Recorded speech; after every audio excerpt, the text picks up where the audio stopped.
She said I was controlling. So I stopped arguing, went silent, and let her have the freedom she wanted.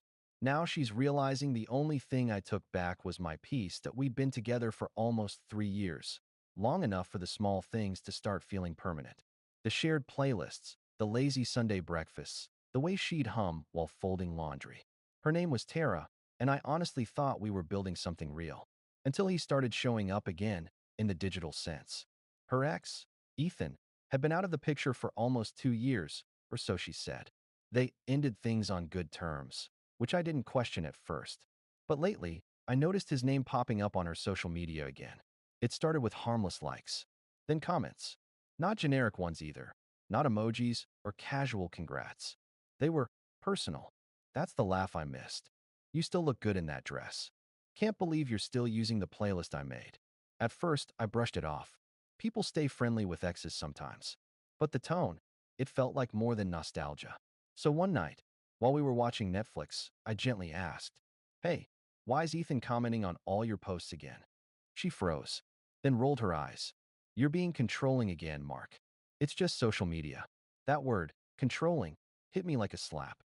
Because I wasn't jealous. I was asking a simple question. But suddenly, the conversation flipped. I was the paranoid one, the insecure boyfriend, the one monitoring her. So I said nothing. But something in me shifted. A few days later, I went quiet. I didn't start fights, didn't accuse, didn't even bring up Ethan.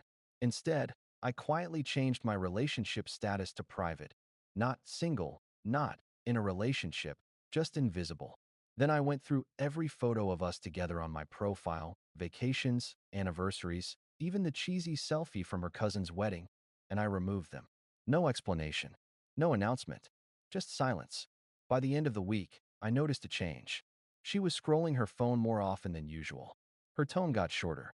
And then one evening, while I was cooking dinner, she asked casually, "Hey, did you delete our photos?" I didn't look up from the pan. "No, just made them private." "Why?" "You said I was controlling. Figured this would fix that." Her face went pale. She didn't say anything else, but that night, I heard her phone buzz nonstop. A few minutes later, she was pacing the living room, whispering into her phone. Then came the first question she didn't mean to ask out loud. "Why are people asking if we broke up?" The next few days were interesting. Her friends started messaging me, subtle things like, "Hey, everything okay between you two? We saw your profile, just checking in."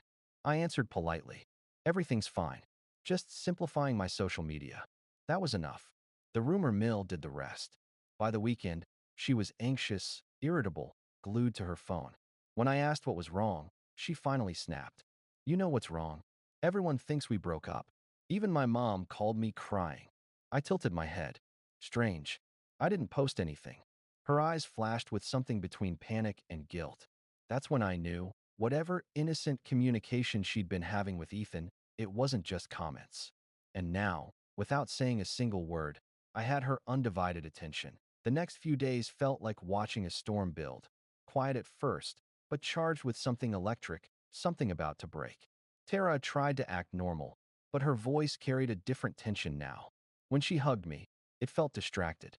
When she laughed, it didn't sound real. She was glued to her phone at night, turning the screen away from me each time I glanced over.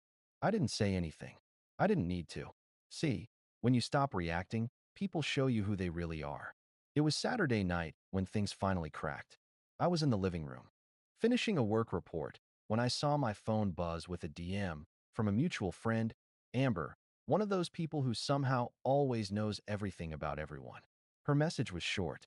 "Hey, are you and Tara okay? Because this is weird." Attached was a screenshot. A private Instagram account. Profile name at Lifey After Toxicity. Profile picture, a generic floral icon. Bio, healing after leaving a controlling relationship, red heart adhesive bandaged. I scrolled. Post after post, vague quotes, captions about reclaiming freedom, subtle digs that mirrored our past arguments. And then one post hit me like a punch to the chest. A cropped photo. My car, unmistakably parked outside our apartment. Captioned, "He watches me even when I say I need space." Never again. It had been posted 2 days ago, right after she called me controlling. My first instinct wasn't anger. It was something worse, disappointment so deep it made me nauseous. Because this wasn't just lying. This was rewriting reality. I didn't confront her right away. Instead, I called Evan, my buddy from college, works in cybersecurity now. I asked him for a small favor: track the creation of that account. 2 hours later, he sent me a screenshot. Created 3 months ago. Location: our apartment Wi-Fi. Device: Tara's phone.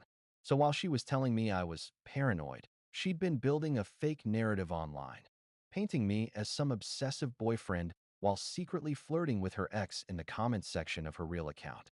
That night, she came home from drinks with coworkers. Her makeup was perfect. Too perfect. Her perfume lingered like she'd bathed in it. I was sitting on the couch, laptop open, scrolling through her fake account. When she saw the screen, she froze mid-step. "You went through my phone?" she snapped. "Didn't have to," I said calmly. "You posted everything publicly." "Well, semi-publicly." She went pale. "That's not. You don't understand." "No," I interrupted. "I understand perfectly. You called me controlling, Tara, and then you built a fake world to make sure everyone else would believe it." Tears welled up instantly, but they weren't from guilt. They were from panic. "You're taking this the wrong way. It was just venting. I didn't name you." I turned my laptop so she could see the car photo. "You didn't have to." She sat down, shaking. "You can't prove anything." "Actually, I can. You used our Wi-Fi, your device ID is logged, and Evan traced the timestamps. Every post matches nights we argued. Nights you called me manipulative for asking who you were texting." Her face drained of color. "You went to Evan?" "No. I went to facts." "You went to Instagram." She started crying harder now, the kind of sobbing that's more panic than remorse. "I just wanted people to see my side." "You don't talk about anything." "Your side?" I asked. "Or your safety net?" "You wanted sympathy while keeping Ethan warm in your DMs. You wanted to look like the victim in case you needed an exit." She didn't deny it. That silence said more than any words could. I closed my laptop. "You're right, Tara. I was controlling what I allowed into my life. And I've just decided to stop." Her eyes snapped up. "What does that mean?" "It means tomorrow, you'll find all your stuff packed by the door." "I'm done." She begged, of course. Tried to spin it into some misunderstanding. A mental health outlet. Just venting. Everyone does it. But the truth was written in data. No argument could change timestamps. That night, I slept on the couch. She cried herself to sleep in the bedroom. By morning, she was gone, along with half her clothes and a long, rambling note about how love shouldn't need surveillance. I never replied. Update 1. It's been about 6 weeks since Tara left. I didn't post anything at first. I didn't block her, didn't subtweet, didn't try to win the breakup. I just went quiet. That silence, it did more damage than anything I could have said. Because when people lose access to your reaction, they start to unravel on their own. At first, she doubled down on the he was controlling narrative. Her little side account, at Lifey After Toxicity, suddenly became more active, healing posts, trauma quotes, moving on mantras. But then, something changed. The comments under her posts started turning against her. People began asking questions. Specific ones. "Didn't you post this same story last year with a different guy?" "Wait, aren't you still following your ex Ethan? You said you were living with him, but you also said you had your own apartment. Which one is it?" It turns out, when you build a world out of lies, you forget which story you told to whom. And then it got worse. One night, I got a message from a username I didn't recognize, at Ethan__writer. Just the message. "You should probably see this." He sent me screenshots, dozens of them. Tara's DMs with him, stretching back months. Flirting, complaining about me, and worst of all, fabricating abuse stories to make him feel like her rescuer. He wrote, "I'm done being her therapist/prop. She's been spinning this same story for years. Different guys, same pattern. I'm sorry, man." Then he added, "She told me you tracked her every move. Funny thing, she was the one who made me share my location 24/7. That message hit hard. Not because I cared about Ethan, I didn't. But because it confirmed what I'd suspected all along: projection. Every accusation she threw at me was just a mirror she turned outward. By the next morning, things started imploding for her. Ethan, apparently tired of her public victim act, commented directly under one of her posts. "You told me he stalked you, but you begged me to meet you at his house while he was out. Don't lie to people who have screenshots." And then, the internet did what it always does. It dug. People found old posts, contradictory captions, timelines that didn't line up. Within 24 hours, her account went from 1,200 followers to private. Within 48 hours, it was deleted. I didn't celebrate. Honestly, I just felt sad. Not for her exactly. For what she became, or maybe what she always was. I spent weeks replaying everything. The red flags I brushed off, the jokes she made about guys being too trusting, the way she'd pick fights right before posting something online. All of it made sense now. And the silence? It started to feel like peace. I reconnected with old friends, spent more time outside, got into photography again, something she once called a waste of time if it doesn't make money. I even made a private account, just for me. No couple photos, no public declarations. Just landscapes. Quiet. Honest. And for the first time in years, I stopped checking who liked what. But about a month after the whole mess, I saw her again. It was at a mutual friend's birthday dinner. I didn't expect her to be there. She looked smaller somehow.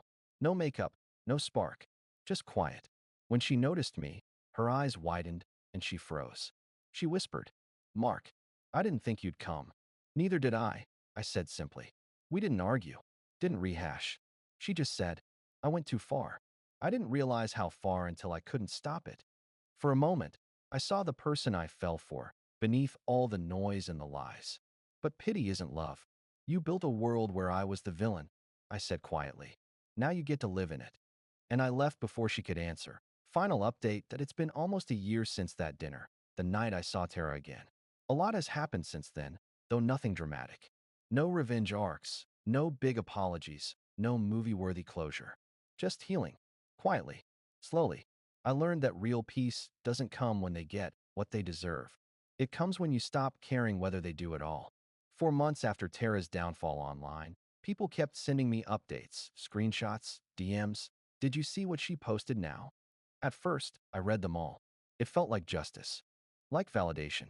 But over time, it just felt heavy, like carrying around the ashes of something I'd already burned. So I deleted the chats, blocked the names, muted the noise. Because here's the truth. The more you keep revisiting the past, the more you risk becoming a ghost in your own life. Now, when I look back, I don't feel anger. I feel distance. Like I'm watching someone else's story, one I outgrew. That old version of me, the one who thought love meant tolerance, that patience would change someone, he's gone. And honestly, I'm proud of that. I don't need to defend myself anymore. I don't need to explain why I made my relationship status private or why I stopped sharing every detail online. Because the people who matter never needed proof, and the ones who demanded it were just looking for a new villain to feed their story. Tara, from what I've heard, moved to another city. She's dating someone new, or maybe a few someones. I don't know. And for the first time, I don't care to know. There was a time when her name could ruin my whole day. Now it's just a name. And maybe that's what real closure looks like. Not slamming the door, not writing the perfect comeback, but walking away so quietly the door doesn't even creak. A few months ago, I met someone. Not online, not through friends, just by chance. We were both waiting out a rainstorm under the same cafe awning. She was reading a book I loved, The Midnight Library, and I said something about how the ending always felt more like a beginning. She laughed. And that's how it started, with something small, something real. No tests, no guessing games, no power plays. Just peace. If there's one thing I learned from all of this, it's this. When someone accuses you of being controlling for setting a boundary, they're really telling you they wanted control without consequence. Love isn't about control. It's about freedom, the freedom to trust, the freedom to be honest, the freedom to walk away when honesty ends. And I finally have that now. Last week, I posted a photo on that quiet little account I mentioned before. It was a sunset over the lake, just warm colors fading into blue. No captions, no hashtags, just peace. And that post, unseen by thousands, unnoticed by algorithms, felt more meaningful than any couple goal picture I ever shared. Because it wasn't about proving anything. It was about living again.